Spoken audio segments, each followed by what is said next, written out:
कभी ऐसा महसूस हुआ है कि हमारे ही अंदर एक लड़ाई चल रही है? ये एक ऐसी लड़ाई है जिसे हर सफल इंसान ने कभी ना कभी जीता जरूर है।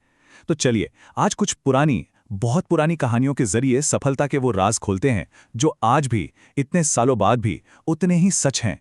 तो वो एक चीज आखिर है क्या जो हमें सच में रोकती है, जो हमारे और हमारी मंजिल के बीच में आकर खड़ी हो जाती है? यकीन मानिए, इसका जवाब वो नहीं है जो हम में से ज्यादातर लोग सोचते हैं। देखिए, हमारी सबसे बड़ी चुनौती बाहर नहीं है, बल्कि हमारे ही अंदर है, हमारा अपना मन। जरा सोचिए, एक जंगली घोड़े के बारे में जो किसी भी दिशा में भाग सकता है, एकदम बेलगाम और बेचैन। पुरानी कहानियों में मन को बिल्कुल ऐसा ही बताया गया है, और ये बात आज भी उतनी ही सच है। ये एक बहुत जानी पहचानी सी फीलिंग है ना? जहां ख्याल एक के बाद एक बस आते जाते रहते हैं, बिना रुके। कबीर और मार्को, दो अलग अलग कहानियों के जो हीरो थे, वो दोनों इसी विचारों के तूफान से जूझ रहे थे। एक ऐसा तूफान जो उन्हें एक पल भी चैन से बैठने ही नहीं देता था। तो सवाल ये उठता है कि इस जंगली घोड़े पर काबू पाया कैसे जाए? इसका जवाब पानी के एक बहुत ही गहरे रहस्य में छिपा है। ये एक ऐसी कहानी है जो हमें फोकस की असली ताकत सिखाती है। चलिए, इस कहानी को जरा महसूस करते हैं। एक गुरु ने अपने शिष्य मार्को को पानी से लबालब भरा हुआ एक गिलास दिया, और चुनौती बिल्कुल सीधी थी। इस भीड़-भाड़ वाले बगीचे से होकर गुजरो और वापस आओ, लेकिन शर्त एक ही थी, पानी की एक बूंद भी नीचे नहीं गिरनी चाहिए। और अब आता है कहानी का सबसे मजेदार हिस्सा। जब मार्को वापस लौटा तो गुरु ने पूछा, क्या तुमने बगीचे का शोर शराबा सुना? मार्को ने जवाब दिया, नहीं, मेरा सारा ध्यान तो बस पानी पर था। ये सुनकर गुरु मुस्कुराए और बोले, बस यही तो राज है।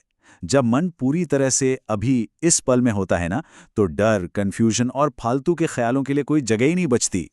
तो पहला सबक एकदम साफ है। जीवन की मुश्किलों से निकलने की चाबी सिंगल पॉइंटेड फोकस ही है। जब सारा ध्यान अपने लक्ष्य पर होता है, तो दुनिया की कोई भी डिस्ट्रैक्शन हमें अपनी जगह से हिला नहीं सकती। चलिए, अब आते हैं सफलता के दूसरे सिद्धांत पर। यह सुनने में शायद थोड़ा अजीब लगे। यह हमें सिखाता है कि हमारी मुश्किलें हमारी दुश्मन नहीं, बल्कि वो हमें गढ़ने वाले सबसे जरूरी औजार हैं। ये कहानी है दो पत्थरों की, जिनके रास्ते बिल्कुल अलग थे।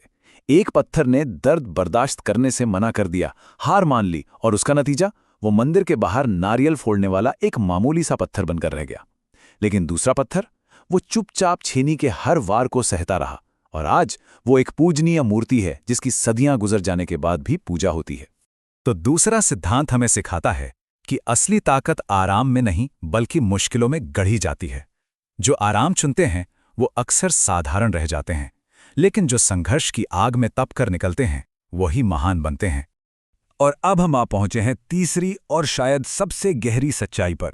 एक ऐसी हकीकत जो शायद हमें थोड़ी असहज कर दे, क्योंकि ये हमें आईना दिखाती है। वो ये है कि बांधा हम खुद हैं।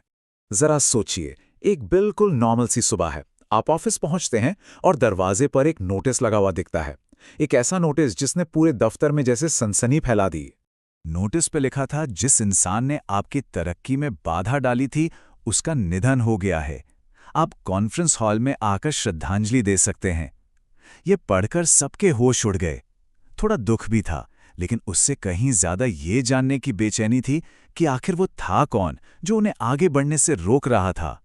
आखिर वो कौन हो सकता है जो सबकी तरक्की के आड़े आ रहा था? ये सवाल हर किसी के दिमाग में घूम रहा था। हर कोई उस चेहरे को देखने के लिए बेताब था, और देखते ही देखते कॉन्फ्रेंस हॉल के बाहर एक लंबी लाइन लग गई। एक एक करके लोग अंदर गए, और जब उन्होंने ताबूत में झांका तो वे सन्न रह गए। अंदर कोई नहीं था सिवाय एक आईने के, और उस आईने में उन्हें सिर्फ और सिर्फ अपना चेहरा दिखाई दे रहा था। और उस आईने के पास एक छोटा सा नोट रखा था। एकमात्र व्यक्ति जो किसी के विकास को रोक सकता है, वो इंसान स्वयं है। ये एक बहुत ही पावरफुल एहसास था। जिंदगी हमें नहीं रोकती, हम खुद को रोकते हैं। हमारी सीमाएं बाहर नहीं, हमारे अंदर हैं। तो इन कहानियों से हमें तीन बहुत जरूरी सिद्धांत मिले। लेकिन देखिए, ज्ञान तब तक बेकार है जब तक उसे इस्तेमाल न किया जाए। तो चलिए अब देखते हैं कि इस ज्ञान को हम अपनी यात्रा में कैसे काम में ला सकते हैं। वॉरेन बफेट को भला कौन नहीं जानता, लेकिन उनकी सफलता का सबसे बड़ा सबक उनके पैसों में नहीं, बल्कि इस एक नंबर में छिपा है, 99%। जी हाँ, ये उनकी संपत्ति का वो हिस्सा है जिसे उन्होंने दान करने का वादा किया है। ये पैसे से कहीं बहुत बढ़कर है। तो बफेट के जीवन से हमें क्या सीखना चाहिए? पहली बात, असली दौलत जोड़ने में नहीं बल्कि देने में है। दूसरी, दयालुता, ये भले ही मुफ्त हो लेकिन इसकी कीमत अनमोल है। तीसरी, गलतियों से डरना नहीं है बल्कि उनसे सीखना है। और आखिर में, सादगी, ये एक बहुत बड़ा गुण है जिसे हम अक्सर नज़रअंदाज कर देते हैं। और अब बात करते हैं स्वामी विवेकानंद की। उनकी सीख हमें याद दिलाती है कि उठो, जागो और तब तक मत रुको जब तक मंजिल मिल ना जाए। अपना पूरा ध्यान एक समय में एक ही काम पर लगाओ। ये दुनिया एक जिम की तरह है जहां हम खुद को मजबूत बनाने के लिए आते हैं।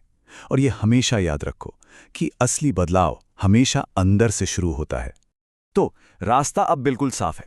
इन कहानियों ने हमें दिशा तो दिखा दी है, लेकिन कहानी अभी खत्म नहीं हुई है। हमारी जिंदगी की कहानी का अगला चैप्टर अभी लिखा जाना बाकी है। सवाल बस इतना है कि हम उसमें लिखने क्या वाले हैं।